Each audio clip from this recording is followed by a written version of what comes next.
കപ്പേരി പപ്പായയും കരിക്കും കൂടെ ചേർത്ത് ആവിയിൽ വേവിച്ചെടുക്കുന്ന ഒരു വിഭവം.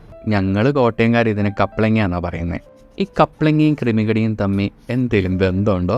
വീട്ടിൽ കിടന്ന് കുന്തളിപ്പ് കാണിക്കുന്ന ദിവസങ്ങളിൽ മാതാശ്രീയുടെ സ്ഥിരം ഒരു ഡയലോഗാണ് അത്. ഇതിനായിട്ട് ഒരല്പം മധുരമുള്ള പപ്പായാണ് നല്ലത്. പപ്പായ അതിൻ്റെ തൊലിയൊക്കെ കളഞ്ഞ് നന്നായിട്ട് ഗ്രേറ്റ് ചെയ്തെടുക്കണം. ആരുടെയോ കയ്യിൽ മുഴുവൻ തേങ്ങ കിട്ടിയെന്ന് പറഞ്ഞ അവസ്ഥയാണ്. സത്യത്തിൽ ആദ്യമായിട്ടാണ് കരിക്ക് എത്താൻ പോകുന്നത്. വീട്ടിൽ തേങ്ങാ വെള്ളത്തിന് ഉടപ്പുറന്നോളുമായിട്ട് എന്തോരം തല്ലുകൂടിയേക്കണം. കരിക്ക് നന്നായിട്ട് ചുരണ്ടിയെടുത്തതും കൂടെ നമുക്ക് ചേർത്ത് കൊടുക്കാം. ഇനി വേണ്ടത് നല്ല വറുത്തെടുത്ത റാഗിപ്പൊടിയാണ്. വറുത്തെടുത്ത റാഗിപ്പൊടിയും ആവശ്യത്തിന് ഉപ്പും ചേർത്ത് നന്നായിട്ട് കുഴച്ചെടുക്കണം. വേണമെങ്കിൽ കുറച്ച് അരിപ്പൊടിയും കൂടെ ചേർത്ത് കൊടുക്കാം കേട്ടോ.